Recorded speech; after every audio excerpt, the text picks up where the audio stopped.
Mas cada um é tentado, quando atraído e engodado pela sua própria concupiscência. Depois, havendo a concupiscência concebido, dá à luz o pecado, e o pecado, sendo consumado, gera a morte. Tiago 1, 14 e 15. Existe uma estrutura por trás do pecado. Não é caos, não é acidente, não é um erro isolado que simplesmente aconteceu. É um sistema. A Bíblia revela que o pecado opera como uma engenharia interna, um processo organizado, progressivo e previsível. Ele começa no invisível e termina em consequências inevitáveis. Tiago não descreve apenas um comportamento errado. Ele expõe um mecanismo que segue etapas bem definidas: atração, sedução, concepção, manifestação, consumação e morte.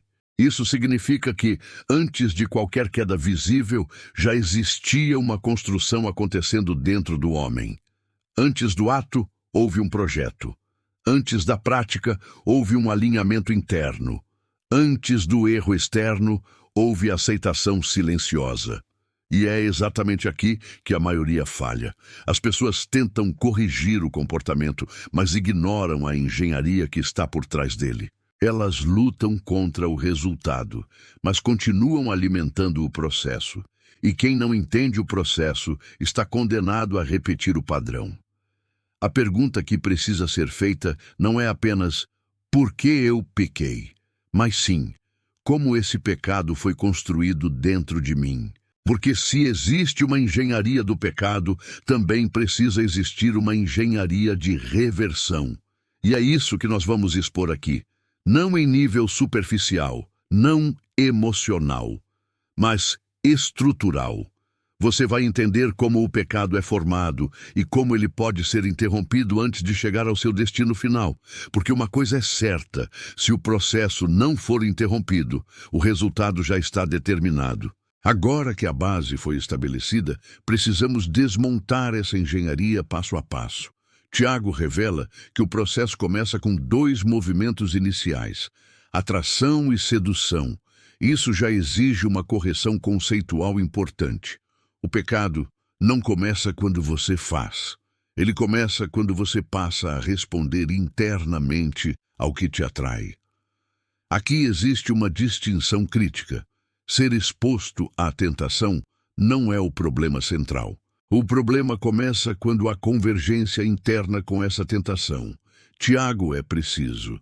Cada um é atraído pela sua própria concupiscência. Isso elimina uma falsa premissa muito comum: o problema está fora de mim. Não. O ambiente pode ser gatilho, mas não é a origem. A origem está no interior, no desejo que encontra correspondência. Agora entramos no ponto estrutural mais crítico de todo o processo: a concepção. O texto diz que a concupiscência, havendo concebido, dá à luz o pecado. Isso implica que existe um momento invisível onde ocorre uma fusão entre desejo, imaginação, vontade. Esse é o ponto onde o pecado deixa de ser possibilidade e passa a ser realidade interna. Antes de qualquer ação externa já houve aceitação, justificação interna, permissão. E isso é decisivo. O pecado já começou, mesmo que ainda não tenha sido executado.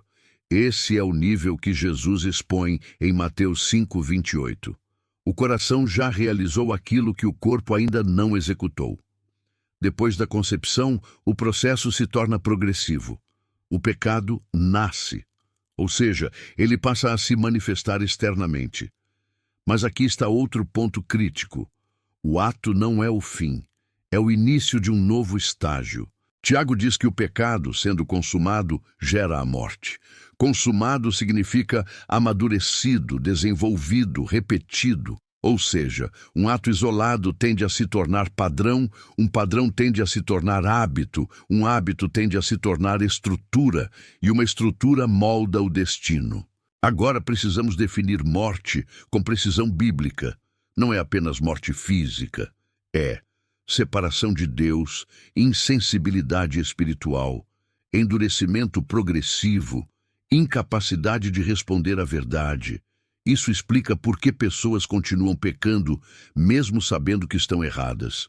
O processo já avançou. Agora, se essa é a engenharia do pecado, precisamos inverter o sistema. E a inversão começa exatamente no mesmo ponto, no interior. O primeiro elemento da reversão é a convicção. Segundo João 16:8, o Espírito Santo convence do pecado. Sem convicção, o homem não muda. Ele apenas se adapta ou se justifica. Depois da convicção, vem o arrependimento. E aqui precisamos ser rigorosos. Arrependimento não é sentir culpa. Não é prometer melhorar, não é ter medo das consequências. Arrependimento é mudança de direção real. Atos 3:19 estabelece isso. Arrependei-vos e convertei-vos. Converter é girar a rota. Em seguida, vem a confissão. Mas confissão bíblica não é formalidade, é alinhamento com a verdade de Deus, é parar de negociar com o erro. E então chegamos ao ponto que separa o real do ilusório, abandono. Provérbios 28:13 é direto. Quem confessa e deixa alcança misericórdia. Sem abandono, não há reversão do processo. Há apenas alívio emocional temporário. Depois disso, entram elementos que não são produzidos pelo homem: perdão, purificação, transformação. Aqui entra a ação de Deus. Ezequiel 36:26 mostra isso.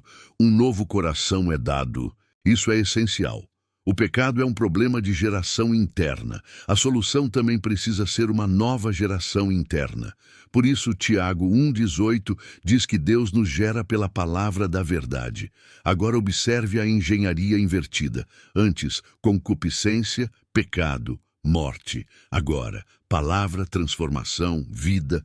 Mas tudo depende de um ponto decisivo: o que você alimenta internamente. Se você continua alimentando pensamentos e padrões errados, o sistema antigo continua ativo. Se você interrompe isso na raiz, o processo é quebrado. Então a pergunta não é como eu paro de pecar, mas sim qual sistema está operando dentro de mim agora. Porque no fim, o comportamento é apenas o resultado de uma engenharia invisível construída dentro de você. Se o pecado é uma engenharia interna que começa no desejo e termina na morte, a verdadeira batalha está na origem, não no efeito. Tiago revela que o destino do homem é definido pelo que ele permite ser gerado dentro de si. E a Bíblia mostra que existem apenas dois sistemas possíveis: ou a concupiscência gera pecado e morte, ou a palavra de Deus gera transformação e vida. Não existe neutralidade. Por isso, a questão final não é apenas o que você faz, mas o que está sendo formado em você. Porque no fim, cada escolha interna está construindo um resultado inevitável.